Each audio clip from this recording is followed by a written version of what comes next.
serta gerakan silat oleh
Yang kami hormati Kepala Dinas Kesehatan Kabupaten Karimun, Bapak Dr. Andes Rahmadi, AEPT, AMP, beserta jajarannya. Yang kami hormati Camat Kundur, beserta Forum Koordinasi Pimpinan Karimun.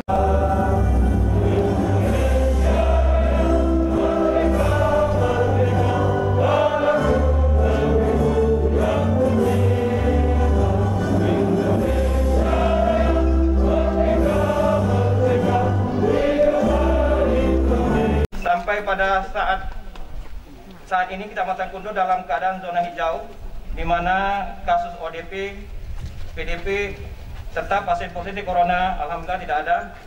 Namun demikian, hendaklah kita tidak lengah, senantiasa waspada dalam menghadapi hal tersebut, dan senantiasa tetap memenuhi protokol kesehatan yang ada. Mengingat Tanjung Batu ini merupakan salah satu tempat atau pelintasan antara pulau, baik dari Provinsi Kepri maupun dari Provinsi Riau. Kami juga berterima kasih atas dukungan yang diberikan oleh masyarakat, mulai dari tingkat RT, RW, Lurah, Kepala Desa, sampai dengan pihak kecamatan, baik dari instansi pemerintah maupun lembaga swadaya masyarakat, serta pihak swasta yang antusias dalam mencegah COVID-19 yang bersama-sama tetap menjaga agar Kecamatan Kundur ini senantiasa kondusif.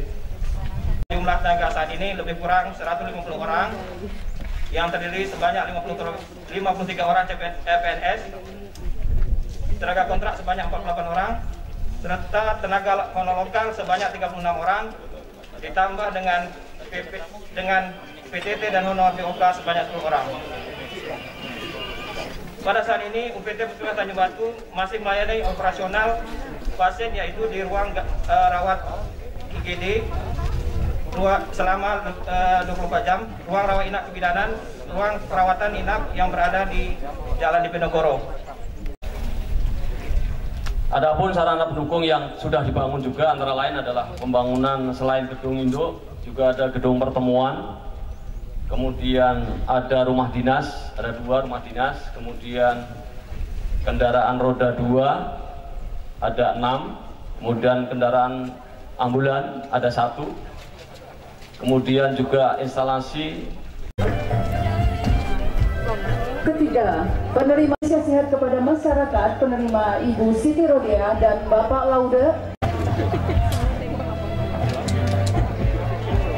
Kepada para mengundang kami semua untuk diresmikannya UPT Puskesmas Guntur ini, itu bersama-sama.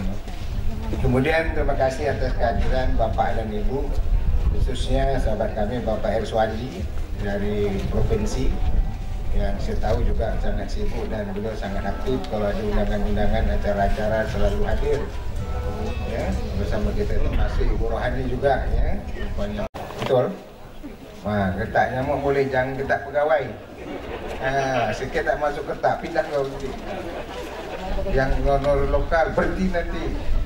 Coba getak sekali yang honor lokal, aku jadikan honor kontrak nanti. Pasti dia rajin. Macam mana? Ya, nak honor kontrak. Nanti kita jawab sama-sama. Jadi terima kasih, tadi sudah laporkan semuanya secara lengkap walaupun saya tidak dapat menangkap. Yang intinya, pertama ada beberapa capaian-capaian sudah dilakukan, termasuk tentunya saya tertarik duduk depan tadi itu ada moto, bersama kami Anda sehat, bersama Anda kami hebat, betul? Tepuk tangan ya untuk moto ini. Jangan bersama Anda kami sehat, bersama kami Anda sakit. Ini yang tak boleh. Artinya Puskesmas ini dibangun dengan bagus, sudah representatif, menggambarkan secara keseluruhan dan secara komprehensif lengkap dalam ini. Dari orangnya, SDM-nya, hardware, software-nya lengkap sekarang. Tak percaya kita buka pintu, kita masuk. Dalamnya sudah bagus. Artinya casing yang ada ini menggambarkan untuk mudah-mudahan di dalamnya itu bagus, betul. Nah, jadi kita harapkan tentunya pelayanan di sini bagus, sejalan dengan visi menjadikan Puskesmas terbaik dengan pelayanan prima dan profesional menuju masyarakat sehat dan mandiri, panjang visi dia. Ya, kalau menjadikan Puskesmas yang mantap gitu. Baru yang lain itu menyusul masuk di visi dan program. Kalau visi Pak Jokowi satu aja, Indonesia hebat. Kemudian Indonesia unggul. Itu visi. Tapi ini dah mantap. Apalagi ada 4 misi dia tu. Saya yakin dan percaya, saya suruh ke depan ni, buat apa kan visi ni ke apa? Mata putih lah kata garang-garang kan. Jadi tulis ke situ tu untuk diingat dan dilakukan dan diterapkan, sehingga visi itu merupakan angan-angan, suatu cita-cita yang akan dibuat dengan dia duduk sebagai pimpinan Puskesmas. Aku duduk Puskesmas, nak jadikan apa Puskesmas ini? Tentu Puskesmas yang terbaik. Bagaimana dia terbaik? Itulah yang harus dilakukan dengan misi dia. Misi ini belum selesai, harus ada program. InsyaAllah ya Pak Kapus. Wah, Pak Kapus ngelirik ke sana. Wah, dia ni nak buat program, insyaAllah. Programnya tadi itu tengok masalah peningkatan SDM. Oleh karena itu SDM-nya harus mantap. Tadi telah disampaikan ada berapa pegawai dokter, ada berapa di sini? Dokter 5, dokter gigi ada? Biasa. Kami sudah putuskan tadi untuk daerah sangat terpencil, Bu Rani, Komisi 1 bidang kesehatan siapa? Tolong ingatkan, untuk daerah terpencil insentifnya itu sama dengan daerah kita ni, itu tak adil. Dia merata dapat semua tapi tak adil. Yang adil itu sesuai dengan tugas tanggungjawab dia, tempat dia. Makanya saya katakan tadi, untuk petugas yang daerah sangat terpencil itu akan kita naikkan menjadi tunjangan 2 juta, Bu. Ya. Itu khusus untuk di Durai dan di New Permai. Kemudian yang itu sangat terpencil, kita bedakan lagi, kita naikkan 250. Sudah saya sampaikan tadi, dah dihitung Pak Ramadi, insyaAllah kita mampu. Satu bulan Agustus saya merubah SHB-nya dan SK-nya akan saya rubah. Ya, untuk daerah ini kalau tidak, tak ada rasa keadilan, kita sama semua. Ya, tempat kota dan tempat pelosok sama. Kemudian tadi disampaikan di Dura itu ada 9 tenaga honor lokal, di sini ada 36. Ya, 36 ni gajinya pun tak sama dengan gaji dinas kesihatan dengan dinas pendidikan. Insentif dinas pendidikan lebih tinggi daripada insentif di dinas kesihatan. Betul Pak Ramadi? Betul. Itu dulu enggak masuk. Jadi oleh karena itu saya sudah mengambil langkah kebijakan. Itu ada guru insentif, tenaga insentif yang lokal sifatnya akan kita alihkan menjadi tenaga kontrak penuh terhitung Januari 2021 insyaallah. Jadi setelah saya masukkan tu lebih kurang 2.000 Bu. Ya, 2.000 orang yang kita. Kemudian yang untuk guru yang akan mendapatkan satu fasilitas bahawa dia tenaga guru, tenaga pendidik yang sarjana, dia akan dapat sertifikasi nanti. Harus diurus. Kalau sekarang dia insentif tak bisa. Jadi SK-nya atas nama bupati nanti akan kita perbaiki. Itu harus kita melakukan. Itu kita mampu. Untuk 2021 kita mampu.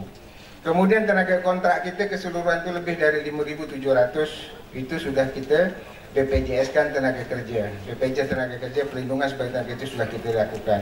Untuk BPJS kesehatan baru 1.441 dan sekarang masih bertambah jalan mau jojoran. Kita tidak mau juga memberikan angin surga yang tidak akan mungkin dapat kita wujudkan. Contoh saya katakan 5.700 kalau kita naikkan dia katakan 1 juta saja, dia mencapai 2.500 per bulan. Kalikan 5.700 kali 1 juta kali 13, ya, itu hampir 60 miliar. Hitunglah. 60 miliar kita tak akan kuat. Bohong siapa bilang kuat. Buka postur APBD kita tu, belanja rutin kita. Kita sudah menanggung lebih kurang 19.000. Yang kita tanggung dari 9.700 lebih itu adalah ASN dan pegawai, ditambah insentif lain sampai 19.000. Kita sudah belanjakan 671 miliar. Jadi kalau kita bicara tadi kita nak naikkan seperti tadi harus tambah lagi 60 miliar, hampir 700 miliar. Bila kita nak bangun, habis kita berbelanja untuk belanja rutin ini. Maka kadang-kadang ada yang berwacana, ada yang berpikiran begini, kan dapat tidak mampu. Sampai hari ini tidak ada.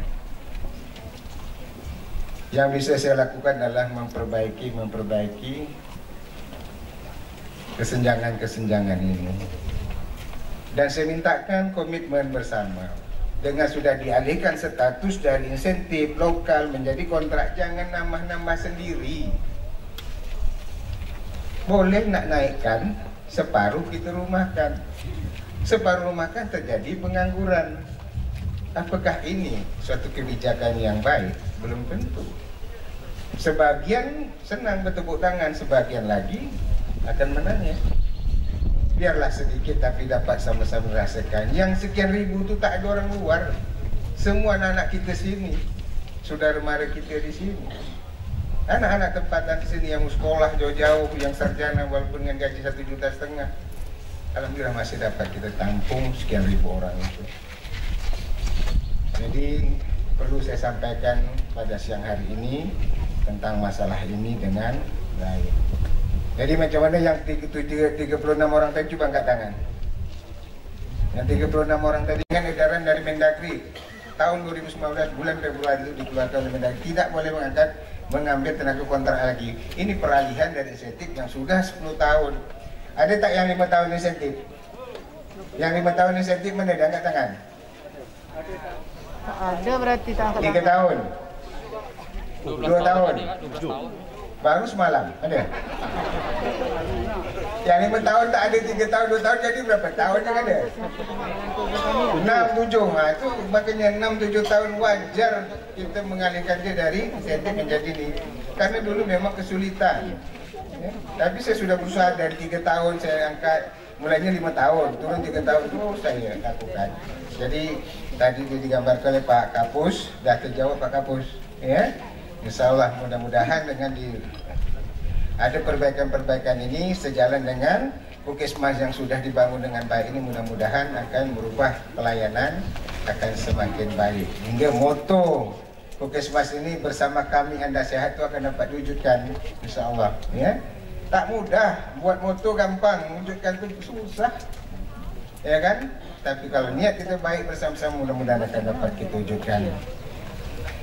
Kemudian kepada Bapak Ibu yang kami hormati, saya kira yang lain-lain saya tak perlu sampaikan. Tadi Pak Kadis bilang 3 bulan terakhir ini tidak ada peningkatan demam berdarah. Di data dengan saya ada 33 kasus di sini Pak Kapus. Pak Kapus 33, betul Pak Ramadi. Nah, ini bulan apa 33 sekarang atau kemarin? Sekarang memang tak ada. Nah, betul lah berarti kalau gitu, kalau ada tadi salah dia. Nah, berarti 33 lama, yang sekarang tak ada. Tapi beberapa daerah tadi Tebing, Meral di kota cukup banyak ya. Sekarang sudah hampir 180. 201 meningkat terus demam berdarah ini ya. Bagi kita Covid kita hindari, demam berdarah pula muncul. Nah, ini tolong 3M itu dia betul-betul gerak-gerakkan, apalagi di sini ada inovasi tadi gertak nyamuk. Betul dilakukan. Di daerah lain inovasi terserahlah, puskesmas lain ya. Buat juga ada jumantik dan lain sebagainya kita lakukan. Kemudian juga yang lain-lainnya pembangunan di Kundur ini pelik nengok. Ini nengok kat mana nengok.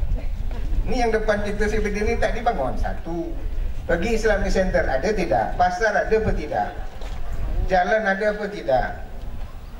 Tolonglah sedikit berpikir jernih tentang bukannya kat sini. Kan orang kat luar tu dia tak pernah tengok. Desa ada bangun tidak?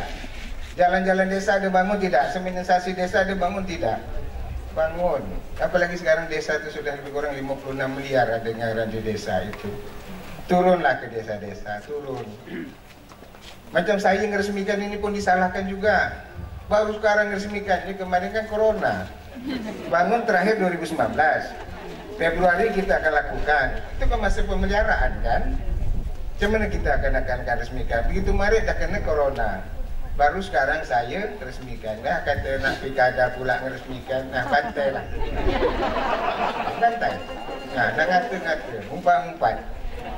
Ya memang macam mana lagi?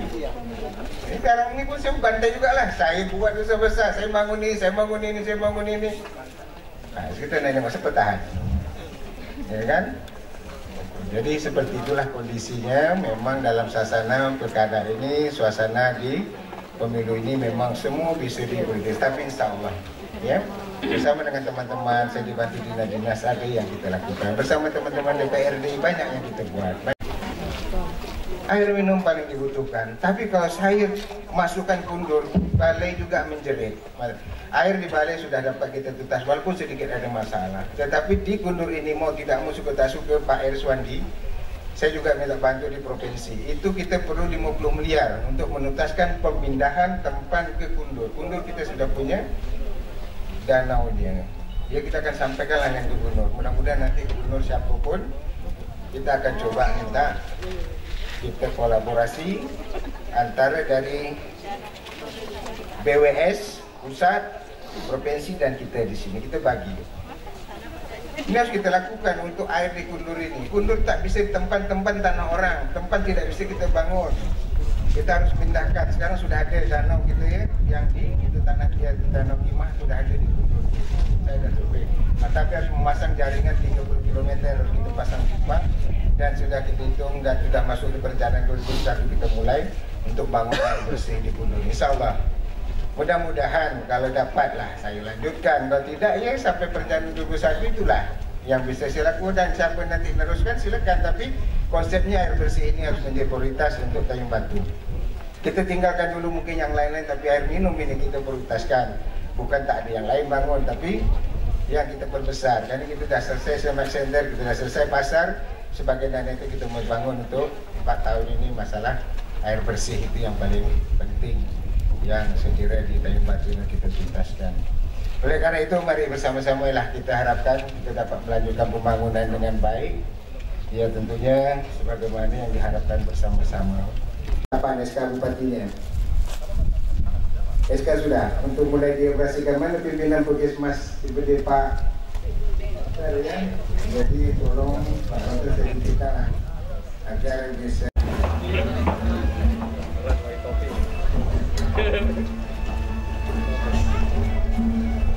Hadirin mohon tepuk tangan yang meriah.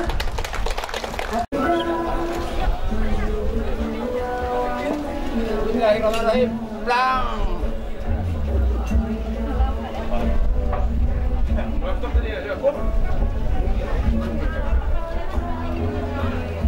Pemotongan tumpeng ini merupakan adat